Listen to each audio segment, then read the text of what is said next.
Secunderabad cantonment పరిధిలోని ఎక్రిసాట్ కాలనీలో cantonment board నిధులు 15 లక్షల వ్యయంతో చేపట్టనున్న అండర్ గ్రౌండ్ డ్రైనేజ్ పైప్లైన్ పనులను నామినేటెడ్ సభ్యులు భానుక నర్మద మల్లికార్జున్ ప్రారంభించారు. ఈ సందర్భంగా భానుక నర్మద మల్లికార్జున్ మాట్లాడుతూ గతంలో తాను వైస్ ప్రెసిడెంట్గా ఉన్న సమయంలో కాలనీలో పలు అభివృద్ధి కార్యక్రమాలు చేపట్టాలని తెలిపారు.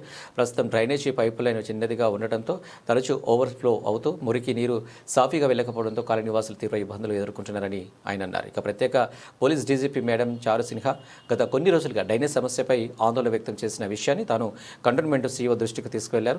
వారు స్పందించి వెంటనే వర్క్ ఆర్డర్ జారీ చేయడంతో పనులు ప్రారంభమయ్యాయని తెలిపారు. విలీనం పేరుతో ధర్నాలు చేస్తే అభివృద్ధి పనులకు అడ్డంకులు వస్తాయని పేర్కొన్నారు. ముందుగా రాష్ట్ర ప్రభుత్వం నుంచి కంటోన్మెంట్కు రావాల్సిన టీపీటీ బకాయిలు విడుదలయ్యేలా కృషి చేయాలని, నిధులు సమీకరించి అందరం కలిసి అభివృద్ధి కార్యక్రమాలను ముందుకు తీసుకువెళ్లాలని ఆమె సూచించారు. ఎమ్మెల్యే శ్రీ గణేష్ ఇటీవల చేసిన వ్యాఖ్యలు విచారకరమని, రీలే నిరాహార దీక్ష సభాస్థలం వద్ద వివేకం కోల్పోయిన వారిలా మాట్లాడడం సరికాదని, బాధ్యతాయుతమైన నాయకులు సంయమనం పాటించి మాట్లాడాలన్నారు. ఈ కార్యక్రమంలో ఎగ్రిసాట్ కాలనీ వెల్ఫేర్ అసోసియేషన్ అధ్యక్షులు సోమేశ్వరరావు, సెక్రటరీ శ్రీకాంత్ గౌడ్, నర్సింగరావు, భాస్కర్, బీజేపీ 6వ వార్డు అధ్యక్షులు Prateek Jain, BJP party senior నేత బాణాల శ్రీనివాసరెడ్డి తదితరులు పాల్గొన్నారు. ఫేజ్ 1 ఇక్కడ బోయినపల్లిలో ఉంది. మా కాలనీలో చాలా దినాల నుంచి ఈ డ్రైనేజ్ ప్రాబ్లమ్ చాలా ఎక్కువగా ఉంది. దాన్ని మేము మల్లికార్జున్ గారికి, నర్మదా గారికి, శ్రీనివాసరెడ్డి గారికి చాలాసార్లు విన్నపించి చేసినందుకు ఈరోజు కంటోన్మెంట్ బోర్డు వాళ్ళు శాంక్షన్ చేసి ఈ పైప్ లైన్ వేయిస్తున్నందుకు చాలా 15 lakhs వర్క్ చేయిస్తున్నందుకు మాకు చాలా ఆనందంగా ఉంది. దీంతో మాకున్న డ్రైనేజ్ ప్రాబ్లము సాల్వ్ అవుతుందని అనుకుంటాము. గతంలో కూడా చాలా విధాలుగా మాకు సాయం చేసి చాలా వర్క్స్ చేపించారు మావి. అందుకు కూడా మేము ధన్యవాదాలు తెలుపుతున్నాము. మల్లికార్జున్ గారికి, భానుక గారికి, శ్రీనివాసరెడ్డి గారికి, వాళ్ళ టీం అందరికీ మా తరఫున మేము ధన్యవాదాలు చెప్తూ, ఇంకా మా కాలనీ అభివృద్ధికి ఇంకా రోడ్డు కూడా అడిగాము. మేము రోడ్డు బ్లాక్ టాప్ చేయమని, దాన్ని కూడా కన్సిడర్ చేయమని మేము రిక్వెస్ట్ చేస్తున్నాము. సీఈఓ గారితో మాట్లాడి మాకు ఏ విధంగా వాళ్ళకే తెలుసు అది ఎట్లా చేయించాలన్నది వాళ్ళు చేయిస్తారని అభిప్రాయపడుతున్నాము. Thank you very much.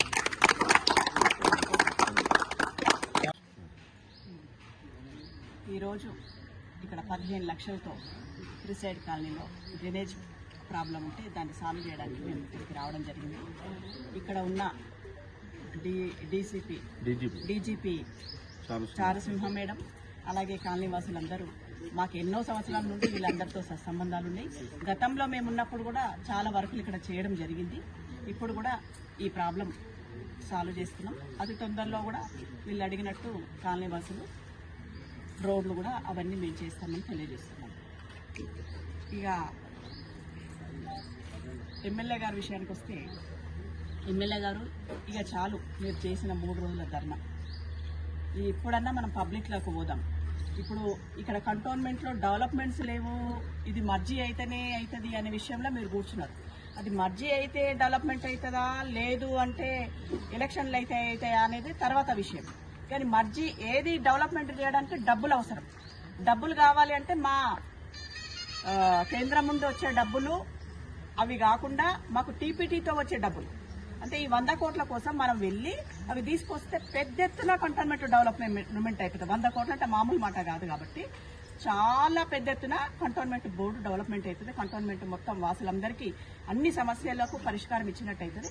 First దాని మీద మనం దృష్టి సాధిస్తే మంచిదని నేను తెలియజేస్తున్నాను. విలీనం జరిగే వరకు అట్లనే పోరాటం చేస్తామని అతను అనుకుంది. విలీనం జరిగే అవకాశం ఉందా? ఎంపీ ఈటల రాజేందర్ రాజీనామా చేయాలని చెప్పేసి గౌరవంగా చెప్తున్నారు.